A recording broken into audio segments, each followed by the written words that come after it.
Hello, everybody. Welcome back to the conversation series. Because creators are businesses. What we do is not simple. Give, the fans everything that they deserve. Being creative is like doing a 5,000 piece puzzle. is something that you can learn and do over and over again. Always be as authentic as I can be. Hello, everybody. Welcome back to the conversation series. I am thrilled today to have Miss Nikki Holbrook here with me. She's a branding and web designer, owner of Flower Buds Creative. I am so excited to have her here. Nikki, thank you so much for joining me. Yeah, thank you, Danielle. Thanks for having me. This is so exciting. I am thrilled to have you. I want to hop into your entrepreneurship background, first of all.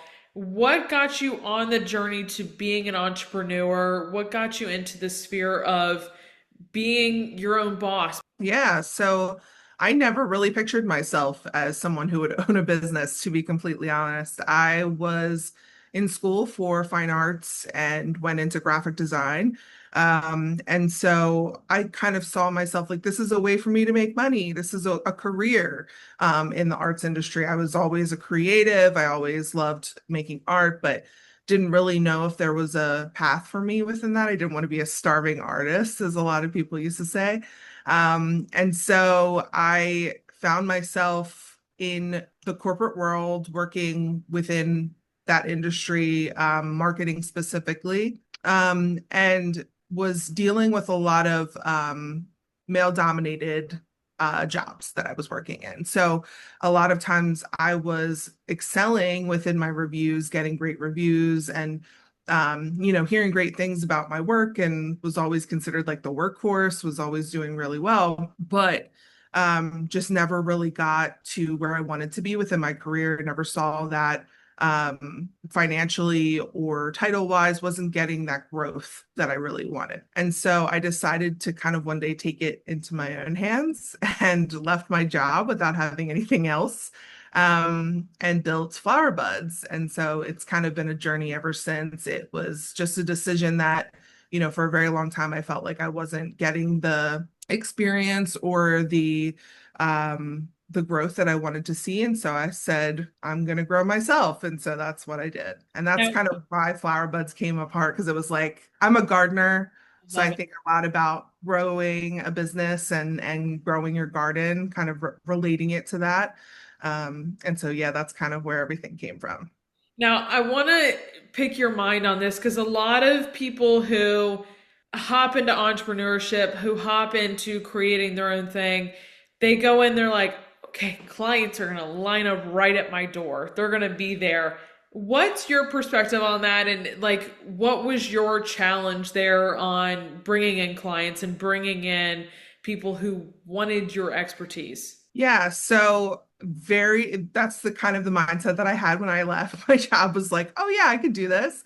And it's funny because I had just one day reached out to one of these influencers I had seen on TikTok called Dope Kitchen. She creates recipes within her kitchen while she's under the influence of marijuana. And so she was someone who I thought was really cool, and I wanted to take her like brand and kind of build it for her. And so I reached out, and she responded the day I quit my job, and wanted me to work with her. And so I started doing her logo for her right away. But as far as, the rest of the story and trying to find other clients, I had a lot of industry connections. And so I was able to kind of connect with a lot of people that I worked with throughout my career, and just let them know what I was doing. And they were able to, shift me in front of other people. I was able to meet a lot of people through people I knew. So, are you a natural networker? I am. I'm pretty good at it. Which is funny because I'm kind of an introvert. And so I don't see myself as someone who likes to like talk to a lot of people. However, when I know people and I see, like, I'm able to like naturally connect like the dots and say, oh, this knows this. I know this person knows this person. Maybe I can reach out to them and see what they're thinking. I have no shame when it comes to like reaching out to someone and asking them for help, or just kind of asking them how, for insights or advice or things like that. That's just something that I have no shame about. I'll just do it.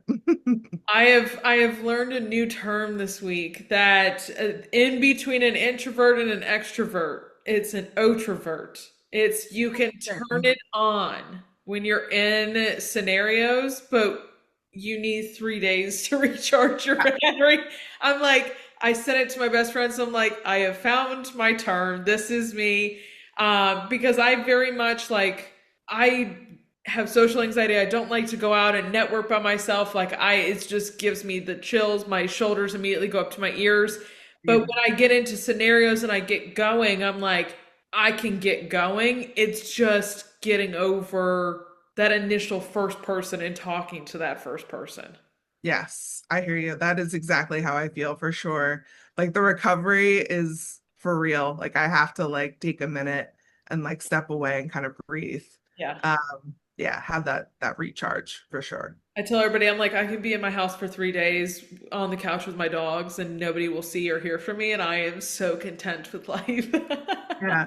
We've been going lately, and it was like this weekend we had an opportunity to kind of just like make it a slower weekend, and it was so glorious, just so great. Like, yes, we did chores, but it was just nice to not have to like be around other people and kind of like just do our thing. So Absolutely. When you hopped into your business full time, was there a mindset shift? Was there a strategy or something that was most impactful in your success that you kind of had to change when you went from being in your role to now being an entrepreneur?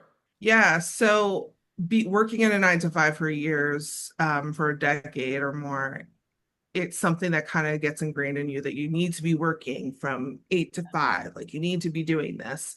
And when you're doing it for yourself, you have the freedom and flexibility to do whatever you want. And so it's been a mind shift for me to kind of think that way and to not beat myself up over the fact that I'm not chained to my desk, from 9 to 5, 8 to 5, whatever.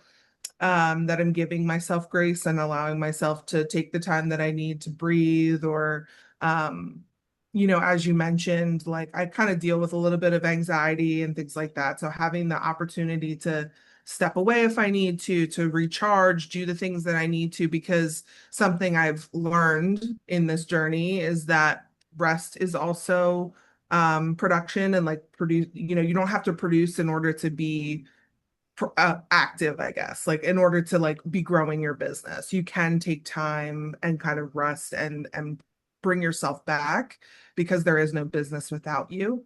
And so that's something that I've had to learn through therapy and through doing this job by myself. It's been a definite mind shift for sure. With Flower Buds Creative, you've made design approachable and practical for entrepreneurs. What's the most overlooked part of building a brand online? I think a lot of times it's you know opportune for me to say, but design is a lot of times overthought. People think that they can spend the lowest amount on working with a designer on Fiverr or something like that, and feel like they can just get what they need. I just need a logo. I try to express with my clients, I'm not just giving you a logo. I'm giving you an identity. I'm giving you something that helps you stay consistent and communicates properly to the people that you want to attract. And so in order to be successful, it's not just the visual aspect of it, it's the whole package of your identity and thinking about what it means. Because when I'm thinking about design and color palettes and logos, I'm thinking about what is your ideal audience looking for? What are they attracted to? What will make them trust you? When we're thinking about color palettes, we need to make sure that it's not just pretty and it's something that we like. It's also things that make the person subconsciously feel attracted to you and that they want to pursue more information about you. So that's something I feel is overlooked with a lot of people. I think, oftentimes people come to me for websites, which I am very thoughtful and think about the experience with the website with my clients. But I think the first question I always have for them is, do you have a brand identity? Do you have a visual identity? And they'll tell me yes. And then we get into it, and you don't really have a visual identity. You don't really have what you need for like the keys to success here. And so that foundation is super important in my opinion. And I think you should consider spending a little bit more money to find someone that you can trust to make that happen for you rather than just like any old designer. I went through the process of rebranding the conversation series a couple years ago. Mm. And going through that entire process, I'm like, these pinks are really close together, but I don't.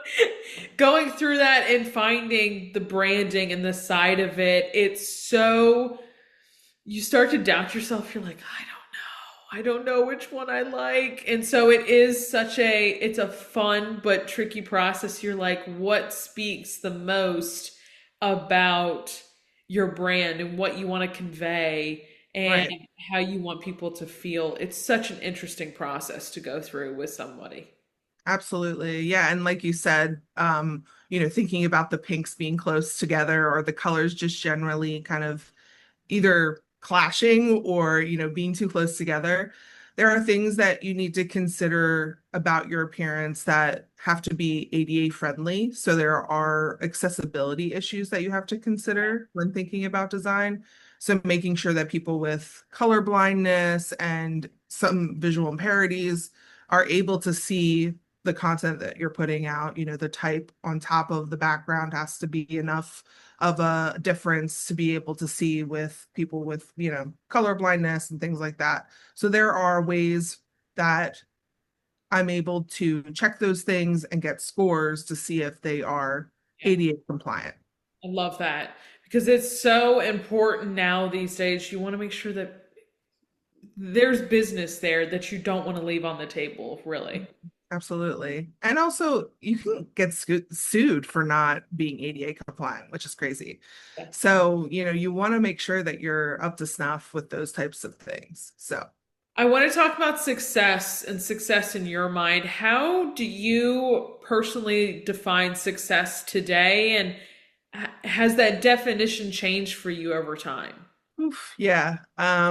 Good question, because that's something that I battle with on a regular basis because I'm a small business owner, especially within the marketing industry. And right now, with how the economy is, it can be a little bit difficult to bring in income, and people are just not devoting their budgets to marketing and creative. And so, success for me is something where I feel like I'm able to actually help people. I started this business in order to help other women create businesses of their dreams, to be able to take their own, wants and needs and build a business of their own outside of a 9 to 5.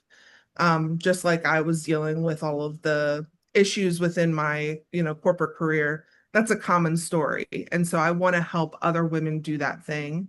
And so when I'm able to tell someone or help someone, coach someone through the design process, and they look at me and their eyes light up and they're like, wow, I never thought about it this way. Or, man, this really feel, I feel so seen. That's a lot of what I hear from my clients. That is a really amazing feeling to me when I get that from people. It's more than just, I love my logo, I love my colors, I love my brand. It's, I feel seen and I feel like I'm presenting who I am. And so that to me is true success within my job and within my career now, and what I'm doing, because that's the goal, right? Is to like help people be themselves. That's really what I want to help them do. I love when clients come to me and they're like, I was able to fully give this to you, and you completely took this off my mind, achieved it, and made my life easier. And I'm like, it's the things that you're like, that's why I do what I do. That's why I like doing what I do, because it's those moments, even when you have crappy days, when you have the days that you're like, why in the world am I doing this? When you hear things like that, you're like, yep, we're gonna go Yep. through it all over again. Yeah, it's more about the impact that you're making for those people and kind of allowing them to you're taking it off their shoulders, but also you're doing it well because you have that knowledge and you know what you're doing. And so you're able to not only take that off their plate, but do it in a way that is better than what they could have done, you know? And so that to me is success when they're able to see that and recognize that. And they're like, yeah, wow, I see the value in this now. Because it's so hard to describe in the front end to like say, like, this is what I'm doing for you. You're going to feel this way. I don't want to sound too salesy with that type of communication. And I want people to recognize that. And when they do, it's very fulfilling for sure. Absolutely. Mhm. What's one thing you wish more entrepreneurs understood about building a business? I think something I like to hit home with my clients is being yourself is your secret sauce. Like showing who your personality, who you are, what makes you different is what people are looking for. Especially something I have talked about over and over again is with the age of AI, Yeah. it's so watered down. It's so everything is the same, everything looks the same. When you're coming in with something brand new and you're showing who you truly are and everything feels authentic, it's something that really resonates with people and people are looking for that, whether they're saying it or not.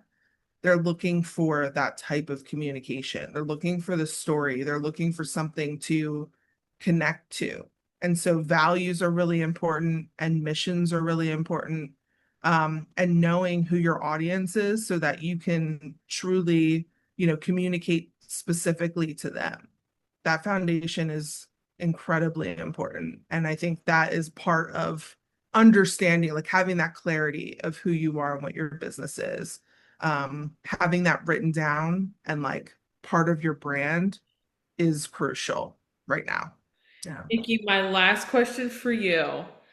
I don't know if you're a reader or not, but my last question is if you had one book you would recommend that has inspired you or made an impact on you, or one that has just stuck with you that you would recommend to everyone.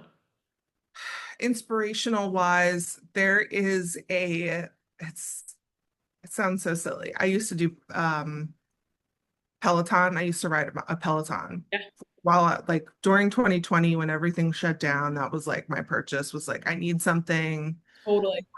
I was keep right there with you. yeah.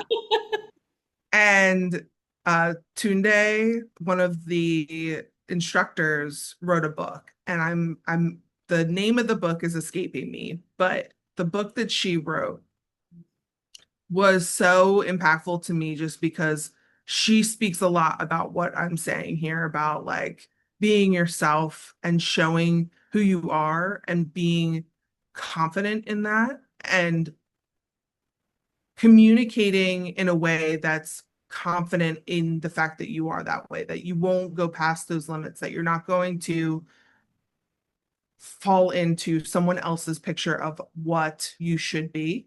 Um, I really took that from her book. I thought she had a really cool, it was an explanation about her career, her history, how she got to where she was. She has a really interesting career history getting to Peloton. I mean, she was like in makeup and all of that stuff beforehand. So it was a really cool read to listen to hear that kind of path. I like listening to business owners or like entrepreneurs and like listening to their career path and how they got to where they were and just like how those things click because a lot of times there is overlap with other people or like what you're doing. So Absolutely. And if anybody here doesn't know who Tunde is, wouldn't recommend you go find out because she'll kick your ass. yes, she's probably one of the hardest Peloton coaches for sure. But like this book kind of explains why she just Yeah, has this like killer mentality. So yeah. she's fantastic.